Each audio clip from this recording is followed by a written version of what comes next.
Estamos de volta com o programa Ação Nacional e hoje estamos falando sobre o Sínodo dos Jovens. Eu estou aqui conversando com o Lucas Galhardo, membro da Coordenação Nacional da Pastoral Juvenil.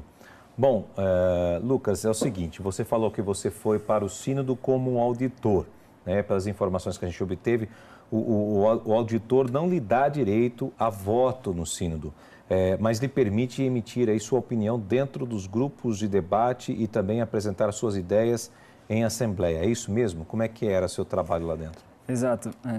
Então tem os chamados padres sinodais, que são convidados, a maioria bispos e cardeais, né, para o sínodo e que têm poder de voto. E nós, auditores, desse sínodo nós pudemos participar de forma igual, só não tínhamos poder de voto. Então a gente só não podia votar em algumas coisas que surgiram durante o sínodo, eleger alguma comissão, por exemplo, etc. Mas a votação principal do sínodo, né, é a votação do documento final, que todos os parágrafos são votados. Mas tirando isso, nós pudemos participar igualmente. Então, tanto na sala do sínodo, né, lá na sala do sínodo acontecem as intervenções, que nesse sínodo foi de 4 minutos. Então, todos os participantes, os padres sinodais e os auditores, nós tínhamos 4 minutos para fazer a nossa intervenção, que a gente tinha que escrever essa intervenção até, entregar antes, e direcionar qual parte do instrumento de trabalho, qual tema que a gente gostaria de fazer a nossa intervenção. Então, todos nós, padres sinodais e auditores, nós pudemos fazer essa intervenção de 4 minutos e, principalmente nos grupos menores, que chama, né, onde são os grupos linguísticos, onde acontece efetivamente o trabalho do sínodo, onde acontecem os debates, assim, mais vivemente, onde acontecem as proposições que, como grupo, a gente indica para o documento final do sínodo. Lá nós pudemos também participar de forma vivemente, igual com relação aos bispos, levantando a mão, assim, claro, de uma forma ordenada, mas foi muito legal essa participação igual, assim. Uma curiosidade, você tinha gente do mundo inteiro, que idiomas vocês usavam para poder se comunicar com todo mundo? Pois é, todas essas reuniões presenciais, que foi até mesmo da parte do processo, né, do sínodo, tinham 4 línguas oficiais: inglês, espanhol, italiano e francês. No sínodo também tinha essas 4, só que foi muito interessante que esse foi o primeiro sínodo que teve também como língua oficial português e alemão. Olha. Então, quando a gente fala língua oficial, né, que tinha tanto traduções simultâneas nessas línguas e também tinham grupos linguísticos nessas línguas. Então, para nós que falamos português, foi uma conquista bem significativa. Poxa, e pelo que eu escutei, a intenção é permanecer para os próximos sínodos, né? Então, no nosso grupo, por exemplo, tinham representantes de Brasil, Portugal, Cabo Verde, Moçambique e Angola. Éramos grupos menores. Que são países, na sua maioria, em língua portuguesa, todos católicos, né? Sim, sim. Maioria católica, né?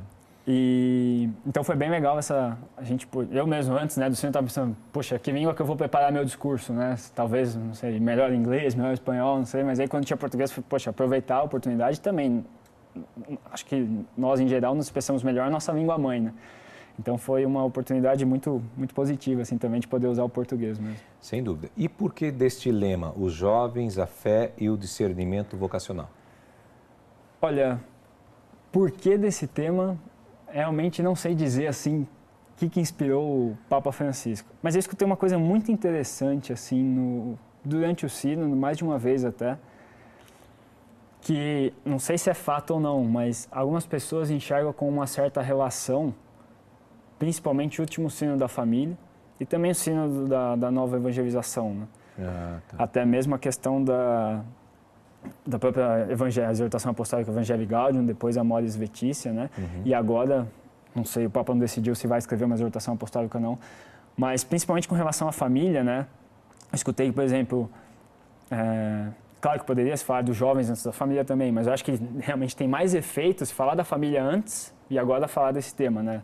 Dos jovens, a fé e o discernimento vocacional. Porque você vem da família, depois os jovens, os filhos e tudo mais, a construção da família como si. Então, quando eu escutei isso, eu achei, poxa, acho que é uma ideia bem interessante, coerente, né? Talvez deve ser o que passou na cabeça do Papa Francisco também, mas realmente... Isso é definido no sínodo pré-sinodal, naquele encontro, quer dizer, que você participou até antes? Como? Aquele encontro pré-sinodal que ocorreu no ano passado, certo. Esse lema foi discutido lá e definido lá? Ou não, esse já era um tema do sínodo, já que percorreu todo o processo. Então, desde o lançamento do documento preparatório, já se sabia desse tema, né? Os jovens, a fé e o discernimento vocacional.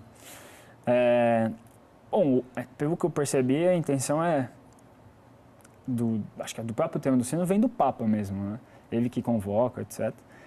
E talvez o que ajuda, né? Claro que ele deve consultar várias pessoas. Sim. E também, o que teve nesse sino também, no final, um momento para os padres sinodais darem sugestões também de temas para os próximos sinos. Então, acho que também é uma ferramenta que ajuda aí o Papa ver qual talvez é o tema mais importante para a Igreja e para o mundo.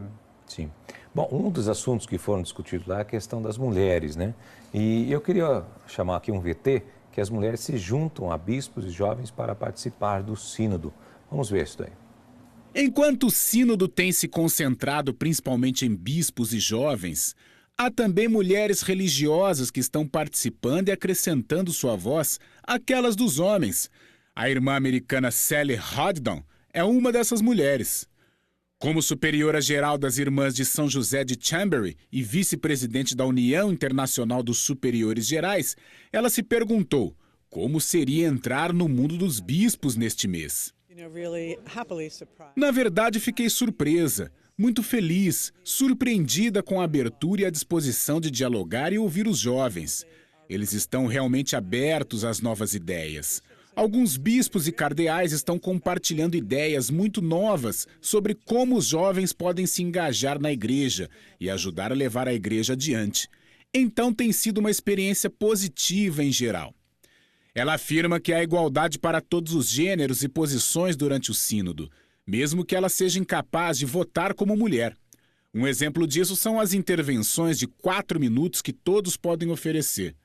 Irmã Sally também insiste que os pequenos grupos são onde a pessoa tem mais impacto, independentemente da idade, status ou posição. Os pequenos grupos são onde as emendas são redigidas e adicionadas ao documento final. Eu acho que tive um impacto? Sim. Eu trago problemas relacionados à participação na igreja por todos os leigos, inclusive por mulheres? Sim. Eu digo alguma coisa quando há uma preocupação sobre a linguagem ser muito masculina? Sim. Mas também alguns homens fazem isso. Houve realmente uma conversão ocorrendo no salão do sínodo, que é o que você ora, que o Espírito mova nossos corações. É claro que muitos dos bispos e cardeais estão em um lugar diferente de onde estavam quando chegaram aqui. Esta conversão também ajudou a contribuir para certos elementos do documento final, que será apresentado sábado no escritório de imprensa da Santa Sé.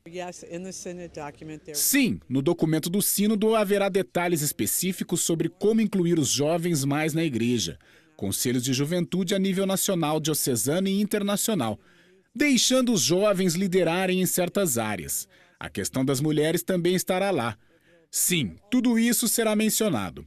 A irmã Hodgdon diz que a parte difícil será o acompanhamento, vendo como cada padre sinodal e participante vive essas ideias e passos concretos para incluir os jovens na igreja. Aí, a presença dessa irmã aí, inclusive houve um apelo para aumentar a presença das mulheres na tomada de decisão da Igreja Católica e também do Vaticano. Sim. Não é isso? Sim. Você conheceu ela? Eu a conheci, muito legal. Conversamos algumas vezes lá durante o sino. Eu disse que já veio para o Brasil até por causa da congregação algumas vezes, gosto daqui. Olha que interessante. E realmente houve, até mesmo na própria Assembleia do Sínodo, houve esse apelo, assim, né? E interessante que até mesmo nas reflexões, não só o papel da mulher na igreja, mas o papel da mulher na sociedade também, né? Um pouco o documento traz isso também. E é interessante que, eu até escutei durante as reflexões lá do sínodo, por exemplo, se a gente pega para parar para pensar assim, em muitas realidades locais, muitas igrejas locais, muitas paróquias, capelas, etc. Para pensar quem que, na maioria desses lugares, mantém assim viva, está sempre lá trabalhando, ajudando.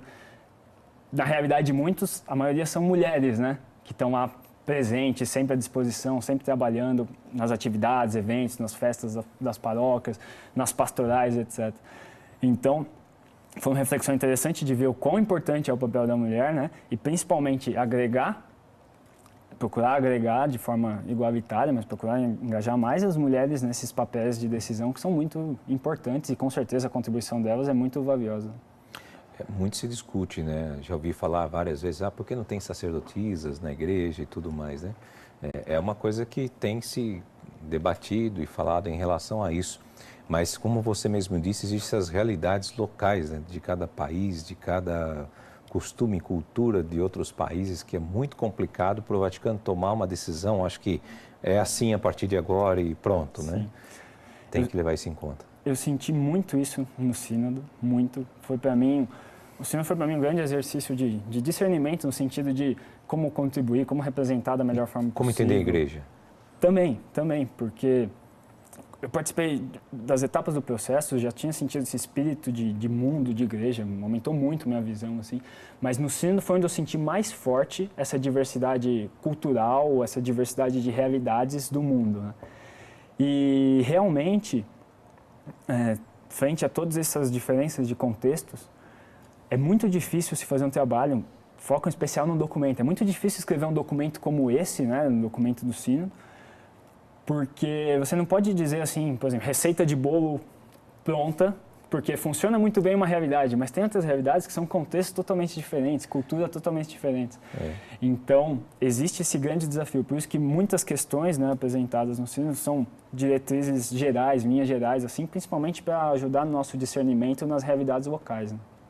É bem complexo isso, você deu um exemplo muito bom, né? Você vai fazer um bolo lá de fubá, vamos lá, 2 xícaras de farinha, uma de fubá, uma de leite, uma não sei o quê. Aí fala, bom, naquele país lá não se toma leite, porque é proibido tomar leite naquele país. Aí pronto, já complicou para fazer o bolo, né? Ah, naquele lá farinha é proibido, não se entra farinha naquele país. Então, essas realidades culturais, políticas, né, socioeconômicas que estão envolvidas em todos os países, que têm que ser respeitadas também, não é isso? Sim, sem dúvida. Pude perceber, assim, características até bem claras, assim, mais assim, por continentes, talvez, mas até do jeito de falar, os temas que trazem como tema-chave. Você percebe muito isso pelas intervenções de 4 minutos, assim, na Assembleia do Sínodo. Então, a forma de falar, como se expressar com relação a determinado tema, até mesmo algumas diferenças culturais, né? Algumas coisas me impactaram bastante, outras fizeram valorizar também, né, a nossa igreja aqui no Brasil, na América Latina como um todo. Foi uma experiência bem interessante nesse sentido. Agora, diante disso que você teve uma particularidade, você acha que o Brasil é mais livre diante dos outros países? Nós somos um país assim mais tranquilo em relação aos outros? Não é tão enérgico assim a igreja? Olha, o que você viu nisso?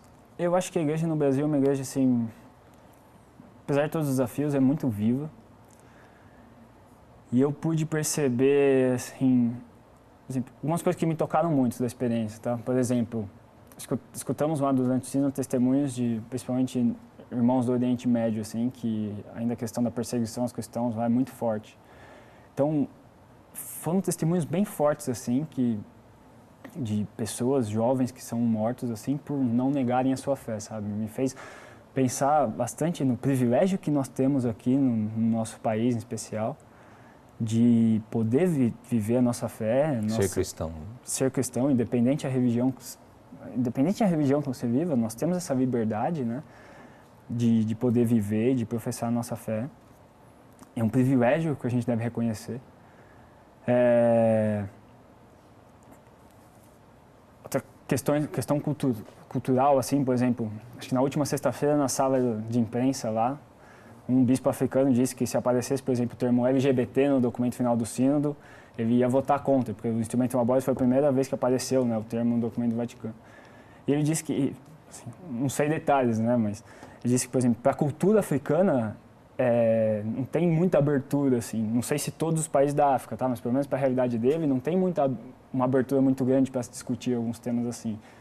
Então, é bem complexo. Você percebe, né, que tem algumas realidades que são bem mais complexas do que na nossa realidade, né? Sem dúvida. Bom, esse é o Programação Nacional. Nós estamos falando aqui sobre o Sínodo dos Jovens. Nós vamos para um rápido intervalo e voltamos já.